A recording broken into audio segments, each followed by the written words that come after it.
All right, I'll start it off with question 3. So we're given some data about um, whether males and females can taste PTC, and we have some proportions. So you take the, they told us that proportion 1 should be females, so you take out of the 35, out of the 70 females, 52 could taste the PTC, so that gives you a proportion of 0.743. Yep, that's what I got. All right, so the next one is use the data in the table to find the proportion, or the p hat 2 for the sample 2. And that one is, it's 0.712. Yep. It's just the total males over the ones that can taste it. Yep. So then for the hypothesis, or the which hypotheses are appropriate, or for addressing the research question. So the null hypothesis, when you're comparing two proportions, is always that they're equal. And then the alternative hypothesis is that they are not equal. And you just use the proportions, not p hat, so that it would be A, the top one there.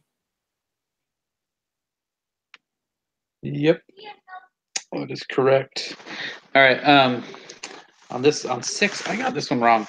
It's the only one I got wrong, and I can't figure out what. So the point estimate, isn't that just? I thought the point estimate was. It's not the z-score. It's not the z-score, right? Right. No, it's you just take the you take p1 minus p2. So you take 0.743 minus 0.712, and that would give you 0.031. Oh, okay. All right, that's what I did wrong. So it was 0.031. Yep. Okay, yeah, because I'm like, what? Yeah, I kind of had to go back and read through that a little bit more. I kind of got stuck on that one for a while, but I got that. All right, I'll do the next one since you did that one. Okay. All right, number 7. So the margin of error for this with the 95% confidence interval is 0.154. Mm-hmm. How did you get that without the point estimate? It's just the so you take the confidence interval, P1 and P2, and so you subtract P1 minus P2, or P1 minus P2, and then divide it in half. Right. Okay. That makes sense. Yeah. Yes. Okay. And then P1 minus P2 is the point estimate. So the confidence, or the lower bound of the confidence interval is negative 0.123. Yep. All right. So the upper bound for number 9 is 0.185. Number 10, since the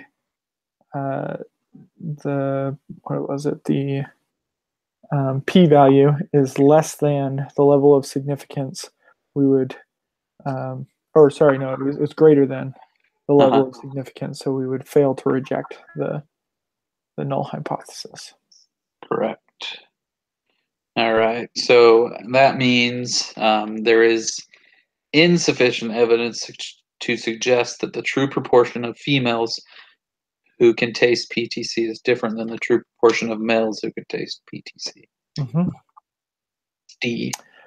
Yep. Let's see here. Number 12.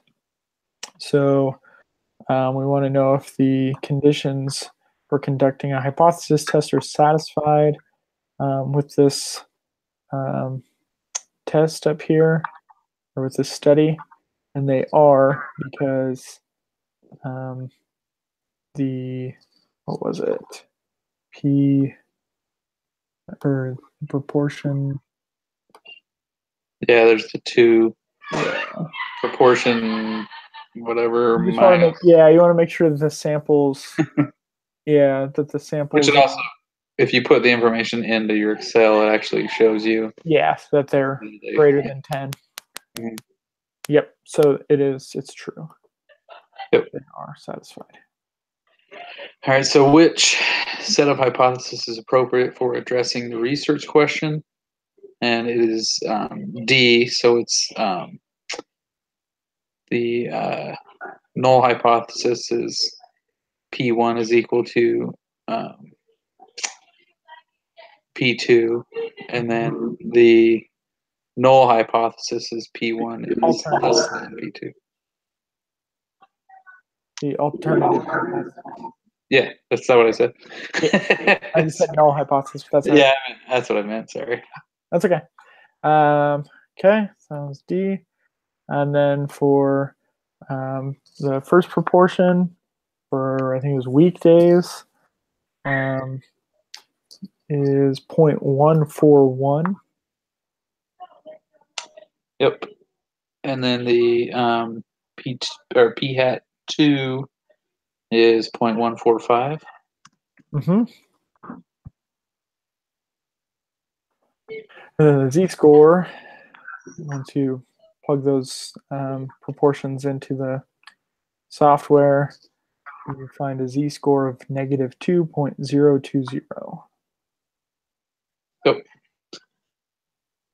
And so given the z-score from the last question, which should you shade to the left or to the right? And when it's less than, you're shading to the left. Mm-hmm. And yeah, so when you shade to the left, that's what it equals. To the left.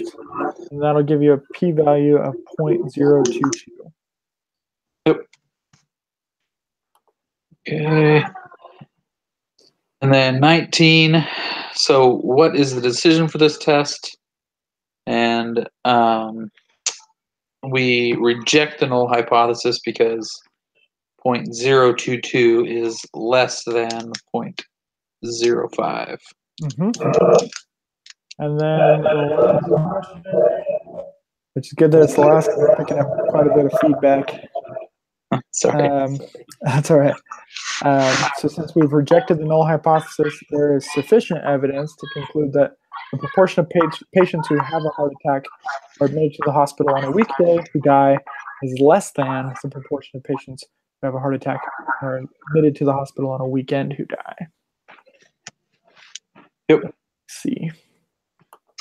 This one was correct. Pretty easy. It's a lot of just plugging into the software, to Excel. So not too bad. I turned in our study, so we should be hearing back. I think. So you haven't heard anything back yet? No, not yet. He said they were going to do that. Brother Bennett said he was going to do that this week. Okay. So we should be hearing back from this week. I kind of don't think that. Yeah, I think he's going to ask us to revise something, but right. We'll figure it out. Yeah. Not a big deal. Yep. All right, man. I'll post that this. Wasn't too bad. Yeah, it's not too bad. Next, I was looking ahead a little bit. The next one's a little more involved, but it's just a little bit different concepts. So okay. We're kind of out of the same old. It kind of stinks. Yep. All right. Well, I'll see you on Wednesday. All right, man. Have a good night.